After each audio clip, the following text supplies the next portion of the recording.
Welcome back everybody to the Search Show 24/7. This is episode 8 of Girl Meets World, entitled Girl Meets Smackle. So let's get right into it. Alright guys, Girl Meets Smackle. Now, this is a really good episode. I really enjoyed this episode. Now, this is the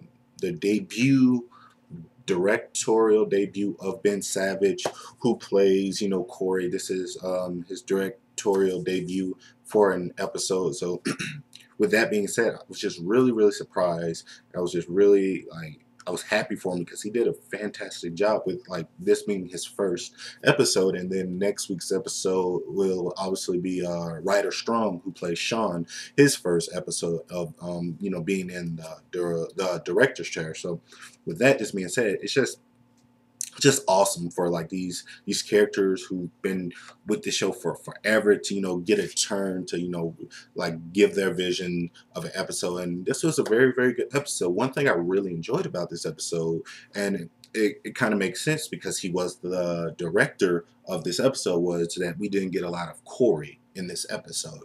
And I'm a big Corey fan. I have no problem with Corey, but if you really want to establish these new kids as their own, and that this is their show, you have to kind of pull back on the Coreys and the Topangas and the Minkus and stuff like that. So I was happy that Corey he only had a small part to play in this episode, because usually in every other episode he plays a very big heavy part in each episode. So I was glad that they toned down this episode with Corey, and they really focus on the main core group of the kids.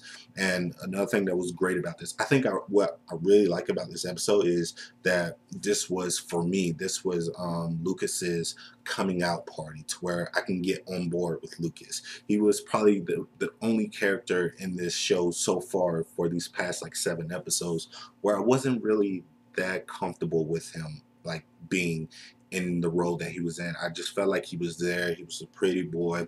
He didn't have that much to do. He wasn't that thrilling to watch and stuff. But this episode, I really turned around to really liking Lucas. He had his very funny moments. He had great lines and stuff like that. I think he works better when you don't have Riley or Maya, just Googling and awing at just how gorgeous this kid is, and you give him stuff to play off of, when he plays off of Farkle, when he plays off of Maya. That makes him a very good character, because he is funny, and I didn't really think he was a funny character, but he is a funny character when you give him good stuff to do. So I was just really happy, and that they gave him a lot to do in this episode. Now, this episode really has to do with, Farkle and this girl named Smackle, who we met in a previous episode, where they're going on this debating team. They're basically debating each other on their own respectable debating squads. And she's just always kicking Farkle's butt. She's just so good. And this one debate is about judging people on how they look, and judging people by their appearances and stuff like that, and going to a quick assumption of somebody without really knowing them, and just the debate on that. And then you have Smackle, who's just this very nerdy girl who's just in her own little world. She goes to Maya and Riley, and she's like, I need you girls to make me look pretty, because she has this thing for Farkle. So that was just interesting too, because you see how what it really shows is how people react to other people just on their looks and their appearances. Because when she takes off the glasses, she's this beautiful, gorgeous girl, and people recognize her. But when she keeps on the glasses, no one recognizes her. Farkle doesn't really give her that attention that she wants. So I thought it was just a great play on things on how the real world is today, because that happens today.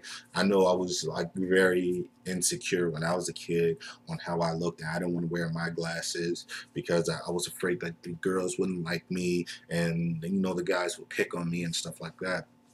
So I really related to this episode, and Smackle. I hope they keep her on as a regular character because she fits into that real group. She can be that extra player that they can always bring along in each season. She can be like, um, I don't know. She can just be that extra character that we can always have because she played a very good role, and I really liked her. You know what I mean?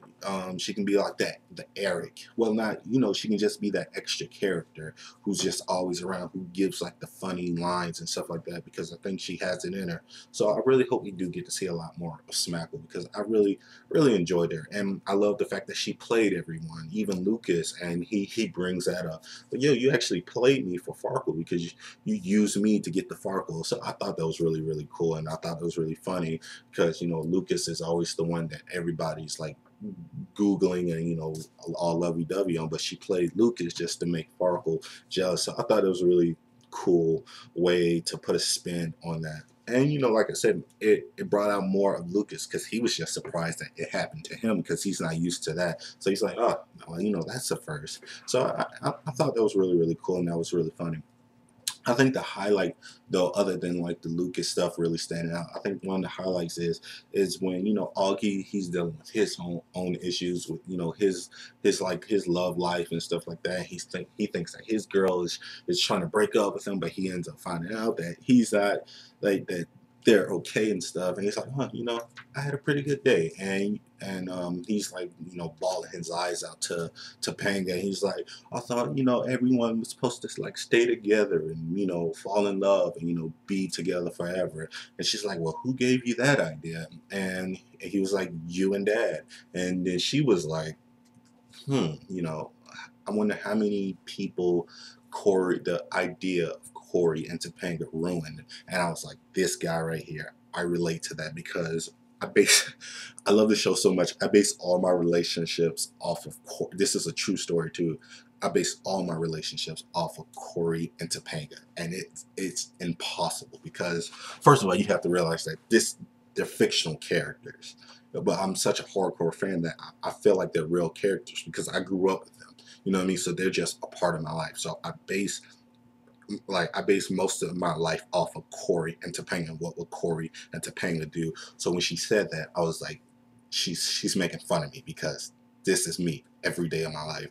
Like I can't tell you how many times I've not been on a date or I've like squeamished my way out of a date or talking to a girl because she didn't fit the Topanga category. I was like, I don't see, she's not like the Topanga, so she's got to go. So that's probably ruined my love life and my relationship. So I really, I thought that was just a funny little one-liner for like hardcore Boy Meets World fans and people who do that because there are people like that. Like, and that's what's so funny about that whole statement. So overall, I really enjoyed this episode. What you guys think about this episode? Did you like the fact that this was kind of Lucas's coming out party and he actually had more to do? I still have my thing and my assumption that like season 2 or whatever that they're gonna switch like the whole Riley and Lucas thing and it's gonna be Lucas and Maya thing. I think Lucas and Maya are kind of meant to be, and I think they're gonna try to put Farkle with Maya and kind of swerve that in there, but I think that they're not. I think they're just gonna introduce a brand new guy for Riley, and I think that's going to be the one that she's with. I don't think it's actually going to be Farkle. People think it's going to be Farkle. I don't think it's going to be Farkle. I think it's going to be a brand new guy, and I think Lucas is going to go with Maya. But that's just my assumption. I still stick by that. And yeah, so please like this video, comment, subscribe. Tell me what you thought. And as always, this is The Cirque Show 24/7. Be easy.